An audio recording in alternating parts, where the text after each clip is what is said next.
All right, so let's be honest. You're not gonna be a beginner photographer forever. You're gonna get your years in, maybe even a year in of some good repetitions. You've been building that muscle, and now you want to advance your camera to more of a professional one and feel more like a pro.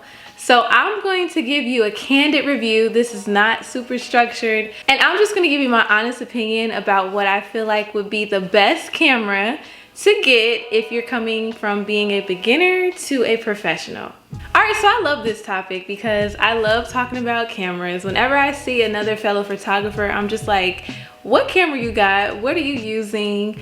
How do you like it? And we get a good conversation going, and we go down a rabbit hole of just so many other things because there's a lot of topics when it comes to photography. But let's talk about why you're here, and that is about the camera that I suggest. So that camera is the Canon 5D Mark series. Now, I believe Canon has a few series numbers. I have the Canon D Mark IV. So this is my camera. Oops, still got the little strap on there. This is the Canon 5D Mark IV, and it is a beauty, okay? This camera right here, guys. Oh, and I have the 24-70 lens on it right now. Yes, sir. But no, y'all, this camera right here is a beauty. I cannot rave about it enough. I am so grateful that I have this one. I've had it for 4 years now, and we're still going strong. I recommend this so much because a plethora of reasons. So let's get into those reasons. Candidly, I feel like this camera really just has so much quality. When I transitioned from having the Canon T3i Rebel series, I actually went to the Canon 6D, and that was beautiful. The mirror in there just illuminated all of my photos. It was so beautiful. Oh, I loved it, but I knew I wanted to go a little higher. So I only had that camera for, I think, a year or so. And then I was able to get the 5D Mark.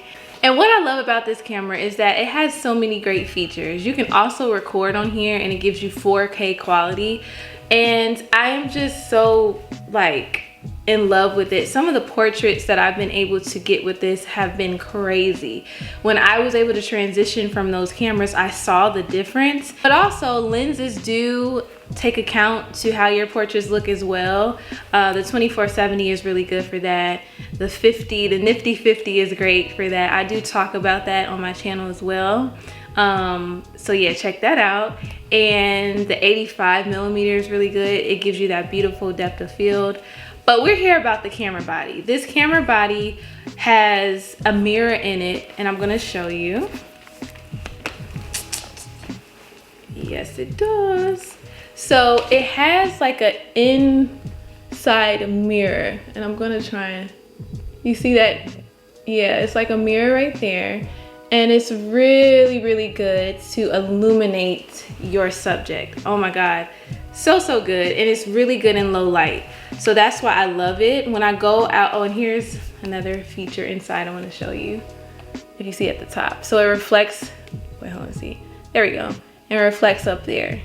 So yeah, this is one of my favorites. I'm not super tech savvy, where I'm just gonna give you all these details about, oh my God, it has a 5-point flector on this. I don't, y'all, that's not me. That's not me today. But I can really just give you some really good adjectives about getting this, because it's going to take your quality up a whole notch. You're going to have photos that look even more professional. And this is one of my favorite ones that I always recommend to upgrade to. Now they have different numbers in the series. They have the 2, I believe, the 3, and the 4. And yeah, I have the 4. So this was like the later one, but it really does great. Canon, y'all are doing y'all thing over here. And it has a nice screen here where you're able to look at your photos. Also, this helps you to move back and forward when you're reviewing your photos on here, and to go through the menus and all of that good stuff. and I just love it. You also have this cool window here where you're able to see, like, let me turn it on for you. It's gonna give you like the ISO. You can also trigger your Wi-Fi on it if you wanna transfer your photos wirelessly. Yeah, it's really, really good. It's a big boy, but when you're ready, it's gonna be great. It also, in the menus, gives you an option for your image quality. I always suggest shooting in RAW format because you're able to get the best editing experience in post-production instead of shooting in JPEG, which is listed here as well, as you can see. I think that when you are shooting in JPEG, that's cool when you're beginning, not for too long though. Like maybe you need to go on a test shoot and just shoot in JPEG so that you can download them and, you know, show them on social media more easily, because a raw file can't be distributed like that on Instagram or Facebook. It needs to be in an image file like a JPEG, PNG. So when you're ready to use your raw files, you have to definitely use a software that can hold them and edit them, like Lightroom and Photoshop. The camera also has a place where you can put your flash, your external flash if you have one. I use it all the time and it just slides right on there, which is really cool. Also, this window here, you can turn a light on if you need it, right here. Really cool. When I first started using this camera, I was like, whew, this is heavy, especially with this lens. It's very heavy. So when you're coming from a smaller camera like a T3i or a T4i or something like that, or if you're with Nikon and you're coming from a smaller, more beginner camera, you're gonna feel the difference in weight. Also, I just checked, this runs for like 2,000 to like 2,500 for a brand new camera body, but you can always get it used. Don't be afraid of doing used products because it really does work if you get a good one and do your research.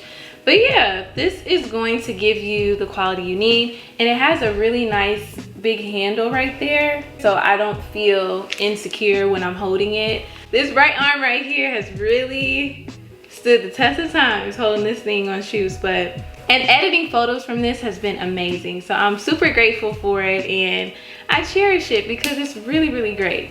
But that is my overall candid statement about which camera I feel like would be the best if you're coming from a beginner to a professional. And the camera really has upgraded my work, and other photographers swear by the 5D Mark series just because of what it can do for you. So thank y'all so much again for watching it. I hope that you enjoyed hearing me talk about it and spiel about it. But I hope that if you are out there shooting, to continue. If you're a beginner watching this, continue. If you are in the intermediate stages, continue, go forward. And listen, when you're ready to upgrade, maybe watch this video again for some motivation. Especially if you want to go into the Canon series. You can definitely look up like Nikon and other cameras that do different things. This is just my preference. But until next time, I'll see y'all on the next video.